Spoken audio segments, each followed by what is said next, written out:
Selamat sore, kami dari kelompok 8 akan presentasikan materi tentang teknologi layanan jaringan. Perkenalkan, nama saya Niluk Turisma Dewi, nomor absen 28. Saya Niputu Ainda Erina Ivira, nomor absen 29. Saya Niputu Diapasca Dewi, nomor absen 30. Pengertian standar komunikasi data. Definisi dari kata protokol bisa dikatakan sebagai sebuah aturan. Begitu juga dengan komunikasi data yang juga tentunya memerlukan protokol. Standar komunikasi data sendiri adalah aturan yang digunakan untuk mengatur dan mengizinkan terjadinya hubungan komunikasi data, serta perpindahan antara dua atau lebih titik komputer atau terminal. Bagaimana perusahaan yang kini mengandalkan teknologi atau jaringan untuk dapat berkembang, dan jika masing-masing jaringan mempunyai standar yang berbeda-beda, kemungkinan yang akan terjadi adalah perusahaan tersebut akan tumbang dan mengalami penurunan penjualan. Untuk membangun sebuah jaringan secara efektif, diperlukan standar atau aturan yang diciptakan dan disepakati oleh internasional agar menjalani terjadinya komunikasi data. Oleh karena itu, standar komunikasi data digunakan oleh organisasi global dan regional. Contoh organisasi global antara komunikasi data, antara lain itu strip T, itu strip R, ISO atau IS, dan ISTF. Contoh organisasi regional standar komunikasi data yaitu ETSI, CAN atau CAN-LIX, EIA, FCC, dan TIA. Contoh Badan Standar Indonesia, Mikominfo, BRT. Menetapkan standar di bidang pelayanan atau jasa. Di era ini, standar juga ditetapkan dalam bidang pelayanan dan jasa.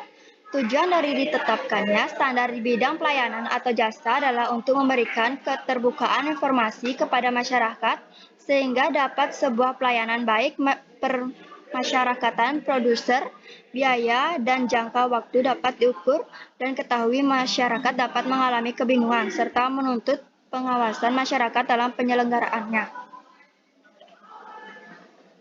OSI Layer.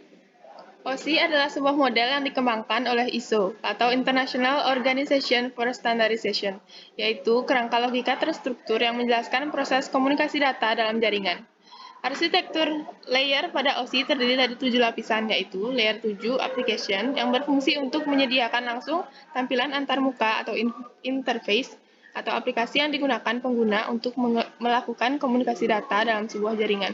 Layer 6 Presentation berfungsi untuk mengubah data yang akan ditransmisikan oleh aplikasi ke dalam format yang dapat ditransmisikan melalui jaringan. Layer 5, Session, berfungsi untuk mendefinisikan bagaimana koneksi dapat dibuat, dipelihara, atau dihancurkan. Pada layer ini juga dilakukan proses sinkronisasi pengiriman dan penerimaan data agar tidak terjadi kesalahan pembaca data di sisi penerima. Layer 4, Transport, yang berfungsi untuk memecah paket data ke dalam paket-paket kecil pada sisi pengirim dan menyusunnya kembali di sisi penerima. Layer 3 ada network, berfungsi untuk mendefinisikan alamat IP pengirim dan penerima dan membuat header pada paket data kemudian melakukan routing melalui jaringan.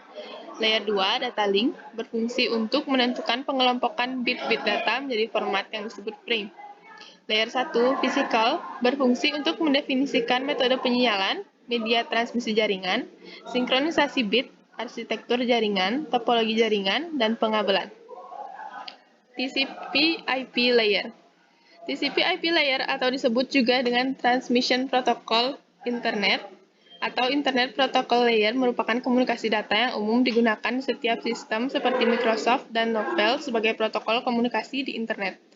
Layer 5 ada application, berfungsi untuk mengambil informasi dari aplikasi dan meletakkannya pada paket kosong yang baru saja dibuat yang kemudian dikirimkan ke transport layer.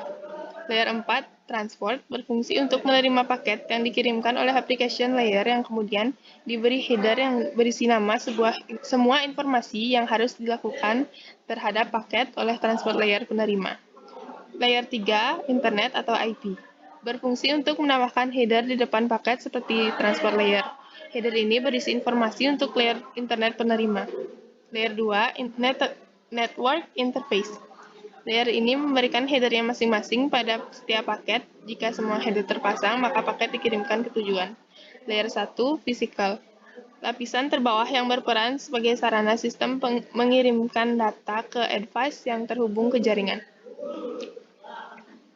Perbandingan layar OSI dan TCP/IP. TCP/IP layar merupakan suatu protokol dengan 5 lapisan yang bersifat spesifik atau khusus, sementara OSI layer merupakan protokol dengan tujuan lapisan yang bersifat sendiri atau independen.